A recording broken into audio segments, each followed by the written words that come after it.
না, 20 বছরে নিয়োগ হয় নাই, যেটা এই যে মানে নিয়ম অনুসরণ করে যে নিয়োগ বিজ্ঞপ্তি দিয়ে পরীক্ষা নিয়ে যে নিয়োগ, সেটা হয়নি। চিরকুটের মাধ্যমে লিস্ট আসছে, সেই অনুযায়ী তো নিয়োগ হয়েছে। এবং ওই অনিয়ম করে নিয়োগ দেওয়া যারা আছে, তারাও আবার আউটসোর্সিং যারা আছে, অনেকে এখন মূল পদে আসতে চাচ্ছে, যে কারণে এই যে এই নিয়োগটা হওয়ার কথা 2016 সালে মামলা করে আটকে দেওয়া হয়েছে। এবং এবারও যখন আমরা নিয়োগ বিজ্ঞপ্তি, আপনারা জানেন যে সরকারের একটা সিদ্ধান্ত আছে যে শূন্য পদগুলোতে নিয়োগ দেওয়া হবে, যাতে করে আমাদের বেকারত্ব সমস্যা কিছুটা হলেও লাঘব করা যায়।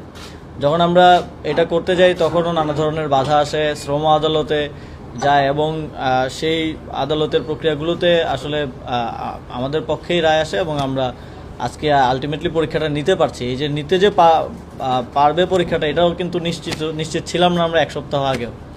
তো এর ফলে আপনারা যদি দেখেন যে এখানে 1665টা পদের বিপরীতে পরীক্ষা দিচ্ছেন 2,03,494 জন, মানে প্রতি পদের বিপরীতে পরীক্ষা দিচ্ছেন 122 জন। মানে আমরা ইউনিভার্সিটিতেও যখন অ্যাডমিশন টেস্ট দিতাম, একটা সিটের বিপরীতে 30 জন 40 জন হয়তো দিতাম। তো এটা থেকে দেখা যায় যে আমাদের আসলে বেকারত্বটা কোন পর্যায়ে আছে, এবং সেখানে আমরা আসলে কতটুকু অ্যাড্রেস করতে পারছি। তার মধ্যে এই যে নিয়োগ নিয়ে যেই জটিলতা, এবং আদালত, তারপর আউটসোর্সিং যারা আছে তারা নতুন নিয়োগ হতে দেয় না, এগুলোর কারণে শূন্যপদগুলো পূরণ করার ক্ষেত্রে অনেক চ্যালেঞ্জ রয়েছে।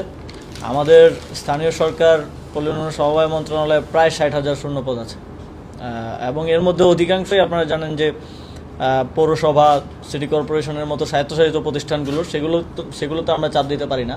কিন্তু আমাদের মন্ত্রণালয়ের অধীনে যেগুলো আছে, সেগুলোতে আমরা ইতিমধ্যেই অনেকগুলো সার্কুলার গিয়েছে। এখানে হচ্ছে এটা একটা বড় সার্কুলার, প্রায় 1665 জন, কিন্তু টোটাল আমার কাছে লাস্ট রিপোর্ট অনুযায়ী 3500 জনের সার্কুলার গিয়েছে বিভিন্ন সংস্থা, দপ্তর সংস্থার, কোথাও 100 জন, 150 জন এরকম করে, এবং আরও প্রসেসিংয়ে আছে। আমরা এটা করছি যে আগামী 1-2 মাসের মধ্যে এই মন্ত্রণালয় থেকে অ্যাটলিস্ট আরও 10,000 নিয়োগ আমরা করব। যদিও অনেক ধরনের জটিলতা আছে, এটার মতো অনেক নিয়োগ কোর্টে বা বিভিন্ন ধরনের জটিলতায় আটকে আছে, কিন্তু আমরা সেগুলো এক্সপার্টাইট করার চেষ্টা করছি।